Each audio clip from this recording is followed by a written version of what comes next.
Hello and welcome to my studio journal. Now back in 2022, I started to redesign my home studio, shifting from software to hardware for the first time. What began as a few videos for some curious students soon became an ongoing unfiltered record.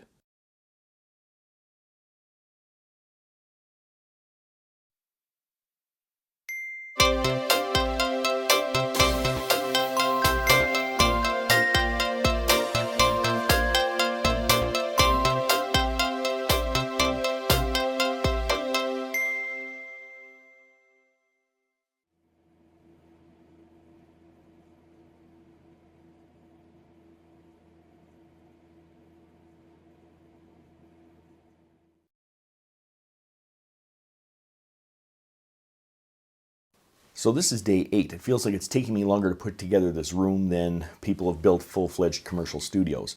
But so far it's been a pretty good day. I've started a little bit earlier than usual. So everything over on, let's see if you can see it, this wall over here, everything is all hooked up and it was sounding fine. As soon as I started plugging these things in USB, all sorts of weird noises started coming across. Right over here, that is a massive mess. So there's a lot of cleaning up that has to be done.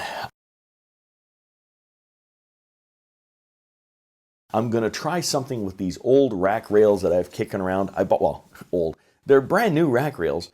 The problem was I bought them and then I couldn't use them.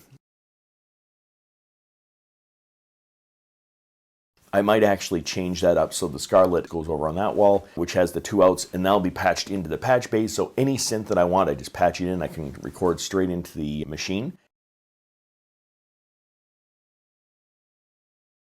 I mean, I have no tools. If I can find a hacksaw, which I know is not the way to cut this down. I don't even know if I can cut this with a hacksaw, to be honest with you. So we'll see what happens. If I can, then I have an idea of how to tidy up that end over there a little bit. And I mean, I would just be using literally odds and ends. These are some bolts they have kicking around.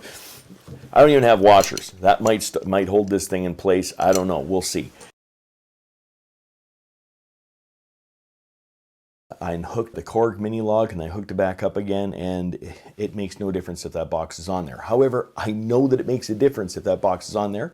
When I was setting it up, it definitely did. You could hear the screeching and the hum and all that sort of stuff over it. Hooked up the box, it took away that. So I don't know what's happening. It's been twice now. When I set it up the first time, it seems to work. Now, I'm almost wondering whether it's a combination of boxes, because when I was putting it together, each synth, as I was connecting it up, would have that buzz and hiss until I put this box on it. A while back, I bought a whole bunch of stuff, like these rack rails and face plates and stuff like this.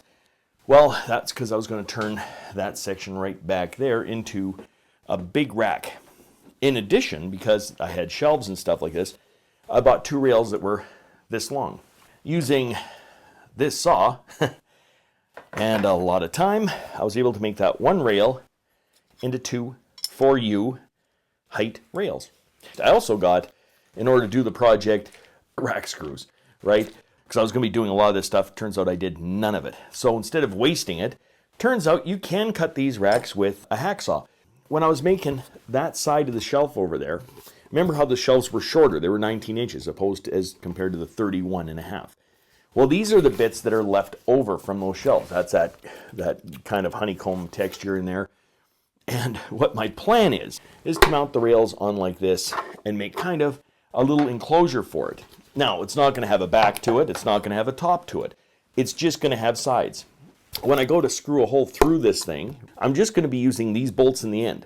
So will these bolts break through this? These plastic spacers act as washers for the rail, because I'm not going out to buy anything in addition to doing this. And I'm just trying to use what I have here. So I've got the rail cut. I got the 2 pieces of wood right here. Then it's just a matter of whether I'm going to be able to actually put this together.